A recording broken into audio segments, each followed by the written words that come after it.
अऊज़ु बिल्लाहि मिनश्शैतानिर्रजीम बिस्मिल्लाहिर्रहमानिर्रहीम। अस्सलामु अलैकुम वरहमतुल्लाहि वबरकातुह। How are you all students? I hope that you all are good and fine. Today we are going to start our lecture number 3. जैसा कि आपको पता है कि हम फोटोसिंथेसिस का टॉपिक पढ़ रहे हैं गुज़िश्ता 2-3 लेक्चर से, तो आज हम उसी टॉपिक को आगे बढ़ाते हुए अपना टॉपिक 1.2 यानी कि जो कि आपकी बुक में पेज नंबर 6 से स्टार्ट हो रहा है उसको हम आगे लेके चलेंगे। आज इंशाल्लाह ताला हम कुछ चीज़ें कवर करेंगे जिसमें हम ये देखेंगे कि पानी प्लांट के लिए क्यों ज़रूरी है और कितने ज़रूरी वजूहात हैं जिनके लिए पानी बहुत ज़्यादा ज़रूरी है। तो सबसे पहले हम बात करते हैं कि पानी और प्लांट ग्रोथ यानी कि प्लांट की ग्रोथ में पानी की कितनी अहमियत है या क्या किरदार अदा करता है पानी। तो सबसे पहला सवाल हमारे पास ये आता है कि why do plants need water. तो सबसे पहला जो आंसर है उसका वो फोटोसिंथेसिस, यानी कि हमने पढ़ा कि वाटर फोटोसिंथेसिस के लिए बहुत ज़्यादा ज़रूरी है क्योंकि उसमें वो एक मेन किरदार अदा करता है, मेन सब्सटेंस के तौर पे वो इस्तेमाल होता है। दूसरे नंबर पे वाटर क्या करता है, वाटर सपोर्ट करता है प्लांट को। किस तरह करता है हम अपने इस लेक्चर में देखते हैं। सबसे पहले फोटोसिंथेसिस की अगर हम बात करें कि फोटोसिंथेसिस क्या है, तो हम जैसा कि हम जानते हैं कि वाटर एक मेन सब्सटेंस है। फोटोसिंथेसिस का प्रोसेस याद करें। फोटोसिंथेसिस वो प्रोसेस है जिसकी मदद से प्लांट अपने लिए ग़िज़ा बनाता है। तो मेन सब्सटेंस या इंग्रेडिएंट या फिर रिएक्टेंट, ये इन तीनों में से आप कोई भी लफ्ज़ इस्तेमाल कर सकते हैं वाटर के लिए, क्योंकि इसका मतलब ये है कि जो मेन सब्सटेंस होता है या इंग्रेडिएंट या रिएक्टेंट होता है उस चीज़ के बगैर कोई भी प्रोसेस नहीं हो सकता। हम ये कह सकते हैं कि फोटोसिंथेसिस का प्रोसेस विदाउट वाटर नहीं हो सकता। तो इसका मतलब ये हुआ कि फोटोसिंथेसिस कैन नॉट अकर, मतलब फोटोसिंथेसिस नहीं हो सकता। क्यों नहीं हो सकता, उसकी वजह क्या है? उसकी वजह यह है कि सबसे पहले वाटर जो है, हम जानते हैं वाटर का फार्मूला H2O होता है। वाटर का फार्मूला क्या होता है? H2O, जिसमें हाइड्रोजन और ऑक्सीजन के मॉलिक्यूल्स या एटम्स शामिल होते हैं। तो जब फोटोसिंथेसिस का रिएक्शन होता है तो वाटर में से वाटर ब्रेक होकर H2 यानी कि हाइड्रोजन गैस और ऑक्सीजन गैस यानी कि O2, इन दो गैसेस में वाटर टूट जाता है। ठीक है।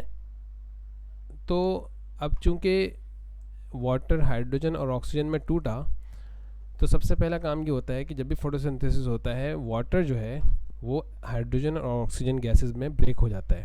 नंबर 2, हम यहाँ पढ़ें कि hydrogen then reacts with carbon dioxide to form carbohydrates like glucose. ये जो हाइड्रोजन है, बाद में ये hydrogen, this hydrogen reacts with carbon dioxide. Carbon dioxide क्या है? CO2। कार्बन डाइऑक्साइड CO2 होती है। तो फिर जब हाइड्रोजन कार्बन डाइऑक्साइड के साथ मिलता है तो हम ये जानते हैं कि कार्बोहाइड्रेट्स बनते हैं। कार्बोहाइड्रेट्स में जो मेन आपका उस वक्त प्रोडक्ट बनता है वो है ग्लूकोज, और ये इक्वेशन से भी हमें साबित होगा जो हमने पहले एक इक्वेशन देखी थी। और साथ ही ये जो ऑक्सीजन बचा है ये रिलीज़ हो जाती है, यानी कि ये उस लीफ से एग्ज़िट हो जाती है या वहाँ से खारिज हो जाती है, जिसकी वजह से हम ये कह सकते हैं कि ऑक्सीजन एक बाय प्रोडक्ट के तौर पर अलहदा हो जाती है। ये इक्वेशन आपने देखी है कि कार्बन डाइऑक्साइड और वाटर मिलते हैं, ठीक है, presence of sunlight and chlorophyll, पहले लेक्चर में हमने इसको किया था, और ग्लूकोज और ऑक्सीजन बना। ये वही ऑक्सीजन है ये जो यहाँ से रिलीज़ हो चुकी है, और ग्लूकोज जो है ये आपका मेन प्रोडक्ट यानी कि जो ग़िज़ा है उस पौधे की, वो हासिल हमें हो जाता है। तो आई होप कि आपको ये बात समझ में आई होगी कि वाटर फोटोसिंथेसिस के प्रोसेस के लिए बहुत ज़्यादा ज़रूरी है। इसके बगैर फोटोसिंथेसिस का प्रोसेस नहीं हो सकता। नंबर सेकंड रीज़न क्यों वाटर ज़रूरी है, वाटर प्लांट को सपोर्ट करने के लिए भी बहुत ज़्यादा अहम किरदार अदा करता है। अगर हम अपने पेज नंबर 7 के ऊपर फिगर देखें 1.7, तो हमें ये पिक्चर नज़र आ रही है। अब आपको क्या इसको देख के क्या महसूस होता है कि ये प्लांट जो है बहुत अच्छा है, यानी कि तरोताज़ा है और इसके फूल अच्छे से खिले हुए हैं, ठीक है। अब आप ये देखें, इस पिक्चर में देखें, इसके सेकंड फेस में आपको ये लगेगा ये थोड़ा सा डल है, यानी कि मुरझा रहा है। और आप इसको इस तस्वीर में देखें थर्ड में, अगर हम इसको 3 हिस्सों में ब्रेक कर लेते हैं, तो फर्स्ट पार्ट में हम ये देख रहे हैं कि ये बहुत हेल्दी प्लांट है। नंबर 2 हम सेकंड में इसको देखते हैं कि ये थोड़ा डल हमें महसूस हो रहा है, अनहेल्दी महसूस हो रहा है। नंबर 3 हम इसको देखें कि ये बिल्कुल ही मुरझा चुका है ये प्लांट। इसकी क्या वजूहत हो सकती है, ये क्या वजह है? तो अगर हम इसकी रीज़न पे जाते हैं तो हमारे जहन में ये आता है कि इस पौधे को कुछ देर से या काफ़ी टाइम से पानी नहीं दिया गया। तो हम ये देखते हैं, अच्छा अब हम अगर इसको थोड़े अरसे के लिए वाटर देना शुरू कर दें रेगुलर, और इसको सनलाइट की प्रेजेंस में रखें, तो हम ये देखेंगे ये प्लांट जो है वापस हेल्दी कंडीशन में आना शुरू हो जाएगा, और 1, 2, 4, 5 दिन के बाद ये दोबारा हेल्दी अपनी जो उसकी असल पोजीशन है जो कि हमने देखी उसमें आ जाएगा, ठीक है। दोबारा से हमें वो खिलता हुआ और एक्टिव महसूस होगा। तो इसके पीछे वजह क्या होती है? अगर हम सेल का स्ट्रक्चर देखें, प्लांट सेल का स्ट्रक्चर, तो उसमें एक बहुत बड़ा एरिया होता है, दिस एरिया, और वो एरिया कहलाता है वैक्यूल। क्या कहलाता है? वैक्यूल। ये चीज़ आप यहाँ पे देख सकते हैं, वैक्यूल कहलाता है, ठीक है। अगर इस वैक्यूल में, ये वैक्यूल जो है वाटर से फिल्ड होता है। अगर इसमें पानी है यानी वाटर है, तो ये सोइल होगा, यानी कि ये फैलेगा, ठीक है। ये फैलेगा तो आपका जो ये सेल है ये स्ट्रॉन्ग भी होगा और थोड़ा सा पहले से ज़्यादा क्या हो जाएगा, एक तरीके से मजबूती इसके अंदर आ जाएगी। और अगर इसके अंदर वाटर नहीं है तो वैक्यूल जो है वो क्या होगा, सिकुड़ जाएगा या कॉन्ट्रैक्ट हो जाएगा, या हम कह लें इसको कि ये कमज़ोर पड़ जाएगा, जिसकी वजह से ये जो आपकी सेल वॉल है ये भी क्या होगी, कमज़ोर हो जाएगी और ये अंदर की तरफ दब जाएगी, ठीक है, अंदर की तरफ जो है वो पुश हो जाएगी।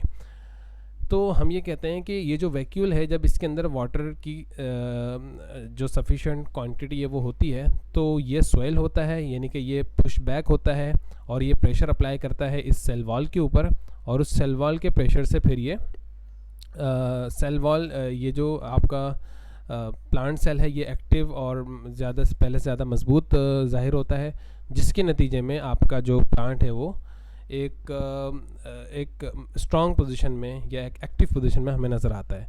तो ये हमने इसको डिस्कस किया कि how water helps the plant helps to maintain the shape of the plant cell. जिस तरह प्लांट सेल की शेप वाटर की मदद से बेहतर होती है, इसी तरह प्लांट की जो शेप है वो भी वाटर की मदद से ही एक्टिव होती है। इसी तरह एक टर्म है यहाँ पर टर्गर प्रेशर।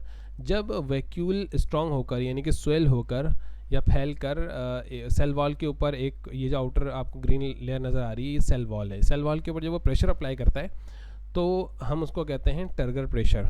तो इसकी डेफिनेशन हम देख लें, when water enters the vacuole, ये वैक्यूल मैंने बताया, ये वाला एरिया वैक्यूल है ऑफ अ सेल, ये पूरा सेल है, सेल के वैक्यूल में जब वाटर एंटर होता है, the vacuole swells and pushes against the cell wall.